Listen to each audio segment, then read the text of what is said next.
Pour rouler vite en VTT, il faut d'abord apprendre à rouler doucement. Pour acquérir cette compétence, on va utiliser le pédaler freiné. Comme son nom l'indique, il suffit de pédaler et de freiner en même temps. Si ces deux actions vous paraissent opposées, utilisées de façon simultanée, elles vont vous permettre de maîtriser votre VTT sur des parcours sinueux ou lors des pertes d'adhérence. C'est la base de la maniabilité. Voici les points importants. Notre premier point concernant le pédaler freiné, c'est l'utilisation du braquet. Pour ça, on va utiliser un braquet de 1. Autrement dit, il faut que le nombre de dents de mon plateau soit équivalent au nombre de dents de mon pignon.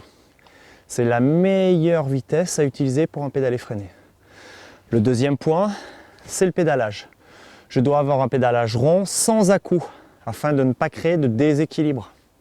Mon troisième point va concerner le freinage. Je dois avoir un freinage constant afin de ralentir mon vélo et de ne pas l'arrêter. Mon quatrième point va concerner cette fois-ci la mobilité. Je dois être debout sur mes pédales, avoir le bassin libre afin de répondre au déséquilibre. Mon cinquième point va concerner cette fois-ci ma ligne d'épaule. Je viens mettre mes épaules au-dessus du cintre pour charger la roue avant et garder l'adhérence. Et enfin, le dernier point va concerner mon regard, orienter le regard afin d'anticiper les trajectoires futures. Beaucoup de pilotes négligent le pédaler freiné. Mais comme vous venez de le voir, il reprend tous les fondamentaux du VTT, la mobilité, l'équilibre, le freinage, la conduite. Donc sans plus attendre, passons aux exercices. Exercice de départ. Je me pose et sur une zone plate, je me fixe un point d'arrivée. Pour moi, ce sera le petit tremplin qui est au bout. Je vais essayer de rester dans l'axe et me déplacer jusqu'au petit tremplin en allant le plus lentement possible en pédaler freiné.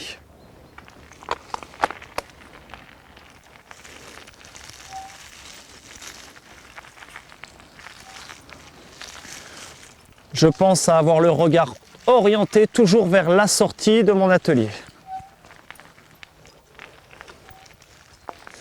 Après ce premier exercice réalisé sur le plat, maintenant nous allons augmenter les contraintes sur le freinage. Nous allons faire exactement le même exercice, mais nous allons nous positionner dans une petite pente avec toujours le même objectif, descendre le plus lentement possible en pédaler freiné.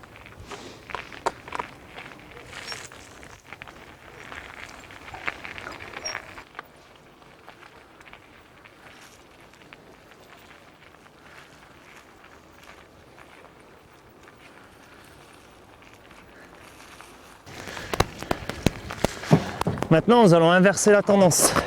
Après avoir travaillé le freinage, on va travailler le pédalage avec toujours le même exercice du pédaler freiné, mais cette fois-ci dans la montée.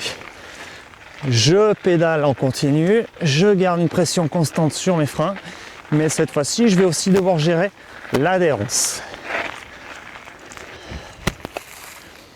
Après avoir dissocié les contraintes de freinage et les contraintes de pédalage, vous pouvez également maintenant dissocier les contraintes de direction en travaillant sur des parcours sinueux avec toujours le même objectif de pédaler freiné le plus longtemps possible sans vous arrêter et sans poser le pied. Alors à vous de jouer.